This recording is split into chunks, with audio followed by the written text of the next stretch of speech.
సంస్కారాన్ని పొంది ఉంటుందో, ఎంత త్యాగబుద్ధిని కలిగి ఉంటుందో, ఎన్ని మంచి లక్షణాలు తనంత తానుగా పొంది ఉంటుందో, కేవలం సప్తధాతువులతో చర్మము, రక్తము, మాంసము, కొవ్వు, అస్థి, శుక్ల, మేధ అనబడేటటువంటి 7 పదార్థములతో చేయబడినటువంటి మాంసపిండాన్ని మాత్రమే తన కడుపులో తయారు చేయడం కాదు, జీవుడు అందులో ప్రవేశించడానికి, గత జన్మలలో చేసుకున్నటువంటి పాపాన్ని పోగొట్టుకోవడానికి, కొత్తగా పుణ్యకర్మ ఆచరించడానికి, లేదా విశేషమైనటువంటి పుణ్యకర్మని ఏ విధమైనటువంటి ప్రతిఫలాపేక్ష లేకుండా శాస్త్రాన్ని ప్రమాణంగా ఆచరించి, అలా ఆచరించినటువంటి కారణం చేత పొందినటువంటి చిత్తశుద్ధి వలన పాత్రతను పొంది, పాత్రత వలన జ్ఞానమును పొంది, జ్ఞానము వలన ఇక మళ్ళీ పుట్టవలసిన అవసరం లేని పునరావృత్తి రహిత శాశ్వత శివ సాయుధ్య స్థితిని ఒక జీవుడు శరీరం ఉంటే తప్ప పొందడం సాధ్యం కాని స్థితిలో అనుగ్రహించిన అది అమ్మ వల్లే.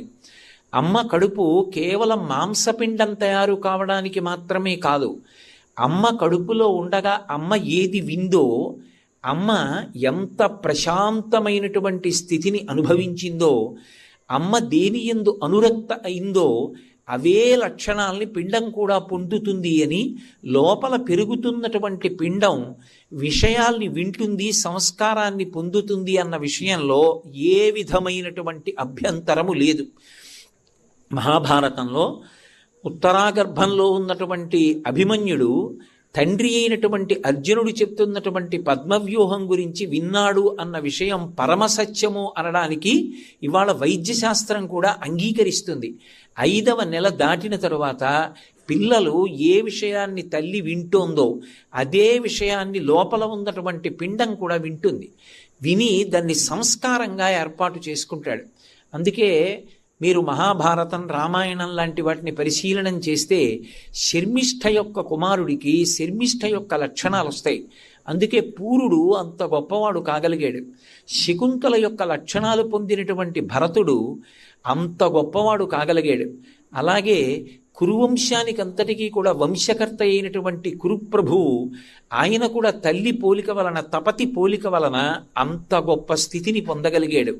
అమ్మ కేవలం మాంసపిండాన్ని తయారు చేయడం కాదు, తాను గర్భం ధరించినప్పుడు ప్రయత్నపూర్వకంగా దేన్ని వింటుందో అటువంటి సంస్కృతిని, అటువంటి స్వచ్ఛమైనటువంటి హృదయాన్ని, మంచి లక్షణాల్ని లోపల ఉన్నటువంటి జీవుడు పొందుతాడు. అంటే అమ్మ కడుపులోకి ప్రవేశించినటువంటి జీవుడు గత జన్మలలో చేసుకున్నటువంటి వాసనల్ని తెచ్చుకున్నప్పటికీ కూడా అమ్మ 5వ నెల నుంచి 9వ నెల వరకు ఏవి విందో దాని వలన లోపల ఉన్నటువంటి శిశువు యొక్క వాసన బలాన్ని కూడా పోగొట్టి ఉత్తముడైనటువంటి వ్యక్తిగా తయారు చెయ్యగలిగినటువంటి ఆదర్శవంతమైన జీవి లోకంలో ఎవరు అంటే అమ్మ ఒక్కతే. అది తండ్రి ఇవ్వలేడు, అది తల్లి ఒక్కతే ఇవ్వగలదు. అంత గొప్ప స్థితిని ఒక్క స్త్రీ మాత్రమే పొంది ఉంటుంది. కానీ ఆమె ప్రతి క్షణం మృత్యువుకి దగ్గరవుతూ ఉంటుంది. నిజంగా వైద్యశాస్త్రానికి సంబంధించినటువంటి గ్రంథాలు పరిశీలనం చేస్తే అకస్మాత్తుగా ఆమె ఏ కారణం చేతనైనా రక్తపోటు పెరిగేటటువంటి సందర్భానికి లోనయిందనుకోండి, ఒక స్త్రీ గర్భం ధరించింది అంటే ఏదో ఆమె శరీరం విడిచిపెట్టేసిన తరువాత 16 శ్లోకాలు చెప్పి పిండ ప్రదానం చేయడం కొడుకు యొక్క కర్తవ్యం కాదు. నా వంశం కావాలి అని కోరుకున్నటువంటి మొట్టమొదటి వ్యక్తి మామగారు ఎవరుంటాడో ఆ మామగారిది ప్రథమ కర్తవ్యం. కోడలు ప్రశాంతంగా ఉండేటట్టు, ఆమె సంతోషంగా ఉండేటట్టు చూడగలగాలి. అది సమాజం యొక్క కనీస కర్తవ్యం. పిల్ల కడుపుతో ఉంది అన్న దగ్గర నుంచే అక్కర్లేని విషయాల జోలికెళ్ళి దెబ్బలాడుకోవడం తగ్గిపోవాలి. బాపు గారు బొమ్మ గీసి వెళ్ళిపోయారు అంటే కేవలం ఆయన బొమ్మ గీయడం ఆయన తాపత్రయం కాదు. వ్యాసుల వారు ఒక శ్లోకం ఇచ్చారు అంటే ఏదో ఒక శ్లోకం వ్రాయడం ఆయన ఉద్దేశ్యం కాదు. సీమంతోన్నయనము అని శాస్త్రం ప్రతిపాదనం చేస్తోంది. అసలు ఆడపిల్లకి ఆ ఉత్సవం చేసినప్పుడు సీమంతోన్నయనము అని అడవి పంది ముళ్ళు తీసుకొచ్చి భర్త పాపట తీసి ఆమె జుట్టు ఎత్తి ముడివేసి ఆ కేశములను ఒక కబరీబంధం కట్టి పువ్వుల చేత అలంకారం చేస్తాడు, దాని చేత గర్భరక్ష కల్పిస్తాడు అని. అది సీమంతోన్నయనం అంటే.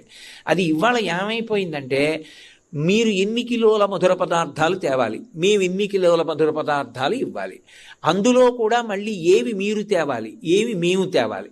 వాళ్ళు ఏదో చిన్న ముక్కలు తెచ్చారని, పెద్ద ముక్కలు తేలేదని, కడుపుతో ఉన్నటువంటి పిల్ల జీవన్మరణ సమస్యతో ఉంది. అన్నిటికన్నా దారుణాతి దారుణమైన విషయం, ఒక్క పురుషుడు 2-3 రోజులు నిద్ర లేచిన దగ్గర నుంచి రాత్రి వరకు కడుపులో తిప్పితే, ఏదైనా నోట్లో పెట్టుకుంటే వాంతి అయిపోయింది అనుకోండి, 3 రోజులకి ఎంత నీరసపడిపోతాడు. యథార్థానికి భగవంతుడికి రూపం ఏమిటి, భగవంతుడికి పేరు ఏమిటి, భగవంతుడికి లింగం ఏమిటి? స్త్రీ పురుష నపుంసక మూర్తియును కాక, తిర్య కమర నరాది మూర్తియును కాక, కర్మ గుణ భేద సదసత్ప్రకాశి కాక, వెనుక నన్నియుతానకు విభుతలంతు అంటారు పోతన గారు భాగవతంలో. ఆయనకి ఒక నామం లేదు, ఒక రూపం లేదు. ఆయనని ఏ పేరు పెట్టి మనం పిలిచినా, ఏ పేరు పెట్టి పిలవకపోయినా పలకడానికి ఆయన ఎప్పుడూ సిద్ధంగానే ఉంటాడు. ఆయనే సృష్టికర్త, స్థితికర్త, ప్రళయకర్త, మూడిటి యొక్క సమాహార స్వరూపమే పరబ్రహ్మము. అందుకే ఎక్కడికెళ్ళి పరబ్రహ్మంగా భగవంతుణ్ణి కీర్తించిన ఈ 3 లక్షణములు చెప్తారు. శ్రీశైలం వెళ్ళి మల్లికార్జునుడికి సుప్రభాతం పాడితే, ఏకస్త్వమేవ బహుధా భవభాసి లోకే నిశంకధీర్ వృషభకేతన మల్లినాథ, శ్రీభ్రామరి ప్రియ సుఖాశ్రయ లోకనాథ, శ్రీమల్లికార్జున విభో తవ సుప్రభాతం అంటారు. ఆ ఉన్న ఒక్కటే ఇన్ని రూపాలుగా కనపడుతోంది అంటాం. అందుకే 3 మూర్తులకును 3 కాలములకు 3 రూపములకు మూలమగుచు భేదమగుచు తుదిక భేదమయ్యొప్పారు బ్రహ్మమనగ నీవే ఫలనయన అంటారు భాగవతంలో. సృష్టికర్తగా నిలబడినా అమ్మే, స్థితికర్తగా పాలిచ్చి కాపాడినా అమ్మే. అంత కటిక చీకట్లో అమ్మ కడుపులో నివాసం చేసి ఆ బిడ్డలు బయటికి వచ్చిన తరువాత ఒక్కసారి ఇంత వెలుతురు, ఇంతంత పెద్ద పెద్ద ఆకారాలు, ఆ సమయంలో అది పరదేవతానుగ్రహం అంటే అది మాతృమూర్తి అని. అందుకే ప్రథమనాసిమాసి కృతం కష్టం వేదనా ప్రసవేషుచ. అమ్మా ఎంత బాధపడ్డావో, ఎంత కష్టపడ్డావో నా కోసం, ఎన్ని చెమట్లు పట్టాయో, ఎన్నిసార్లు తిన్నది కక్కేశావో, ఎన్నిసార్లు తినకూడనిది నా కోసం తిన్నావో, ఎన్ని ఔషధాలు సేవించావో, ఎంత బాధపడ్డావో. అమ్మా ఇంత కష్టపడ్డావు, ఇంత కష్టపడి నన్ను కన్నావు, నేను బయటికి వచ్చాను.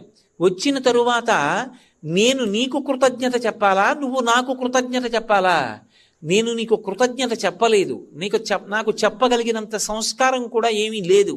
నేను క్యారుమని ఏడ్చానంతే. కానీ నువ్వు నన్ను దగ్గరికి తీసుకుని ఒళ్ళంతా ముద్దు పెట్టుకుని నువ్వు పడినటువంటి బడలికనంతటినీ మర్చిపోయావు. అంత ప్రేమతో నన్ను అక్కున చేర్చుకున్నావు. నేనే నీ సర్వస్వం అన్నట్లుగా బ్రతికావు. అంతకుముందు నేనెవరో నీకు తెలియదు, కానీ నన్ను నువ్వు చూసిన దగ్గర నుంచి నేను వినాయిక నీకు ప్రపంచం లేదు. అమ్మా అంత ఔదార్యంతో బ్రతికావే, అటువంటి నీకు నేనేమివ్వగలను? తండ్రి రుణం తీరడానికి సౌత్రామణి అని యాగం చెయ్యొచ్చు. అమ్మ రుణం తీరడానికి లోకంలో అసలు ఏ విధమైనటువంటి యజ్ఞయాగాది క్రతువులు లేవు. అది అలాగే ఉండిపోతుంది అంతే. అమ్మ శరీరం కన్నా కొడుకు భిన్నం కాడు, తండ్రి కన్నా భిన్నం.